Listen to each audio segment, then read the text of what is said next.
Violent scenes in the streets of Sydney. Cops use muscle power and protesters.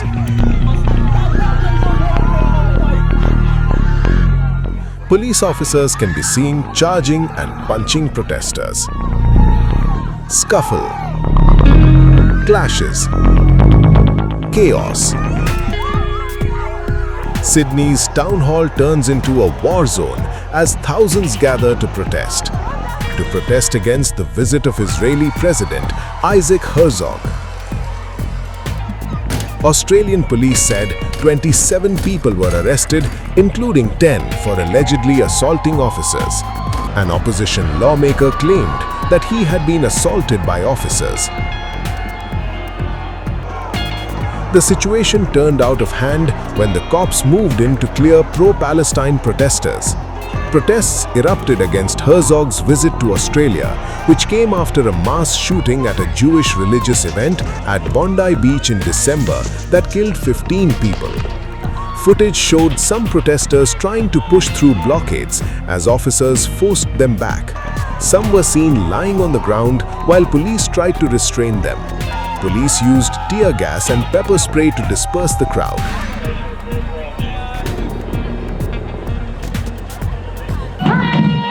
Get out of Australia, Isaac, because Australian Jews do not need you here, and you are not helping.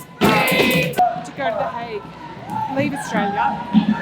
We don't want you here. Our government has said that this is about social cohesion. This is the height of hypocrisy. This is about indulging a war criminal, supporting one of the most heinous genocides and war crimes of our time. I won't stand for it. Neither will tens of thousands of other people. I'm proud to be marching for Palestine today. Free, free Palestine. It baffles me that people are still trying to debate this as anything other than a genocide that is occupying Palestine since 1947. We are standing for justice and freedom and national liberation of oppressed people.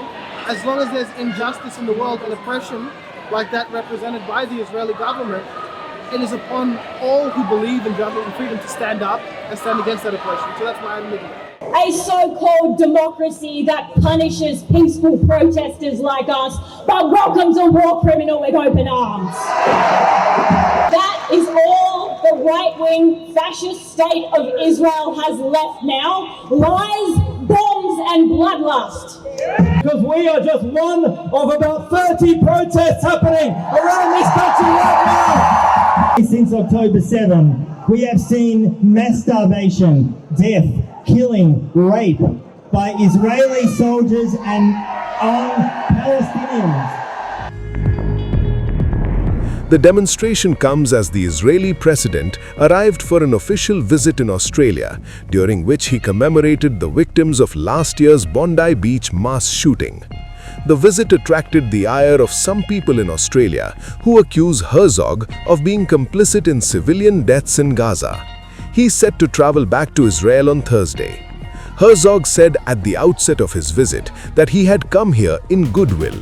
He accused protesters of seeking to undermine and delegitimize Israel's right to exist. Just now, I laid 2 stones here at Bondi Beach that I brought with me from the holy city of Jerusalem, from the land of Israel. In Jewish tradition, we place stones on graves to represent the endurance of memory, the weight of loss, and the unbreakable bond between the living and those we have lost.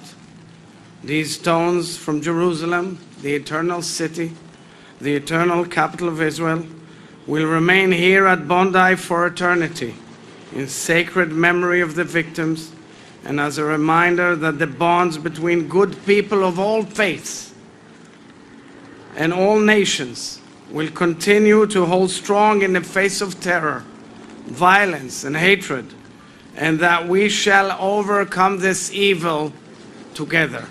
These vile terrorists specifically and deliberately targeted our sisters and brothers, Australian Jews. Yet, this was also an attack on all Australians. They attacked the values that our democracies treasure: the sanctity of human life, the freedom of religion, tolerance, dignity, and respect.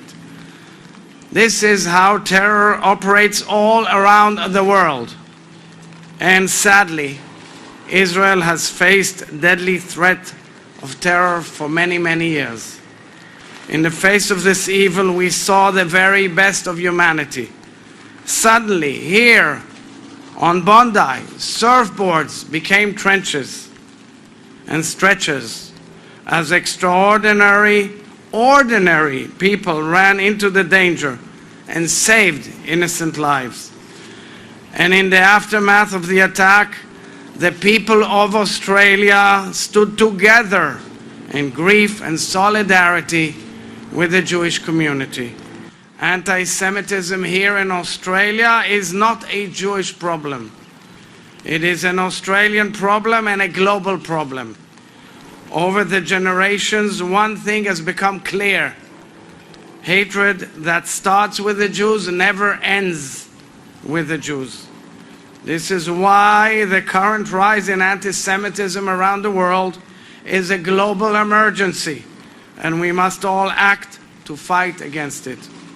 I welcome the positive steps already taken by the Australian government to tackle anti-Semitism since the Bondi attack.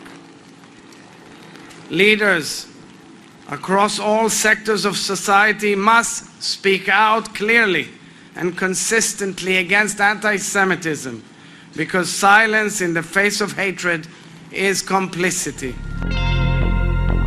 Australian Prime Minister Anthony Albanese said he was devastated by the violence and urged protesters to express their views peacefully.